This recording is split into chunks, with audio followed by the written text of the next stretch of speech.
शुभ मध्याह्न बच्चों। आज का हमारा अंश है लिंग। ये हम लोग व्याकरण अंश के अंतर्गत पढ़ते हैं।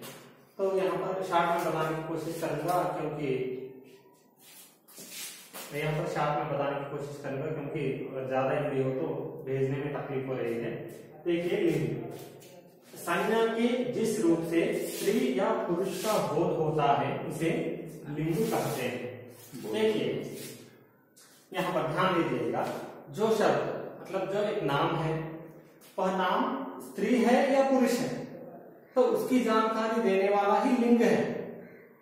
यहाँ पर हम लोग ध्यान देने वाली बात यह है कि जो संज्ञा शब्द है वह स्त्री है या पुरुष है, इसकी जानकारी देने वाला शब्द होता है लिंग। आप लोगों को तेलुगु में 3 लिंग मिलेंगे, स्त्रीलिंग मिलेगा और पुल्लिंग मिलेगा और नपुंसक लिंग मिलेगा। किंतु हिंदी में देखा जाए तो सिर्फ 2 ही लिंग होते हैं, एक स्त्रीलिंग होता है और एक पुल्लिंग होता है। जो शब्द स्त्री का बोध कराए वह स्त्रीलिंग कहलाता है, जो शब्द सिर्फ पुरुष जाति का बोध कराए वह पुल्लिंग होता है। ఇక్కడ మనం అర్థం చేసుకోవాల్సింది ఏంటంటే ఇవ్వబడినటువంటి ఏదైతే మనకు నామవాచక పదం ఉందో ఆ స్త్రీయా పురుషుడా అని తెలిపేటటువంటి పదాన్ని మనం లింగ్ అని చెప్పేసి అంటారు। ఇవ్వబడినటువంటి పదం గనక పురుష జాతిని సూచిస్తే అది పుల్లింగ్ అవుతుంది, ఒకవేళ అది స్త్రీ జాతిని సూచిస్తే स्त्रीलिंग అవుతుంది। तो इसके लिए मैं कुछ उदाहरण देता हूं। देखिए यहाँ पर स्त्रीलिंग शब्द है, इधर पुल्लिंग है।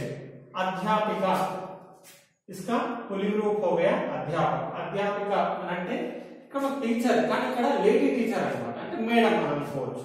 यहाँ पर है अध्यापक, इसका पुल्लिंग रूप हो गया अध्यापक అంటే సార్ అని చెప్పేసి అర్థం చేసుకోవాలి। उसी प्रकार माता स्त्रीलिंग अम्मा, उसी प्रकार इसका पुल्लिंग रूप हो गया पिता अर्थात फादर। इसी प्रकार बेटी, बेटी का अर्थ है पुत्री అంటే కూతురు, और बेटा इसका पुल्लिंग रूप है बेटा और इसका अर्थ है కొడుకు, కూతురు కొడుకు। उसी प्रकार गुरुवाणी, गुरुवाणी అంటే गुरु वाली యొక్క భార్య गुरुवाणी और इनका पुल्लिंग रूप हो गया गुरु। उसी प्रकार पंडिताइन, पंडिताइन का अर्थ है पंडित की पत्नी, तो पंडिताइन है और इसका पुल्लिंग रूप हो गया पंडित। उसी प्रकार विदुषी, विदुषी అంటే పండితురాలు అని అర్థం, దానికి మళ్ళీ పుల్లింగ్ రూప్ లో విద్వాన్ అంటే పండితుడు అని అర్థం। उसी प्रकार छात्रा, छात्रा का अर्थ है स्टूडेंट, ఇక్కడ ఎవరు गर्ल स्टूडेंट అన్నమాట। और यहाँ पर है इसका पुल्लिंग रूप है छात्र अर्थात बॉय, बॉय स्टूडेंट। इसी प्रकार लेखिका అంటే राइटर అంటే ఆథర్ అన్నమాట, ఎవరు लेडी राइटर, इसका पुल्लिंग रूप हो गया लेखक अर्थात मेल। इसी प्रकार गायिका, गायिका అంటే सिंगर, ఇక్కడ लेडी सिंगर అని అర్థం చేసుకోవాలి।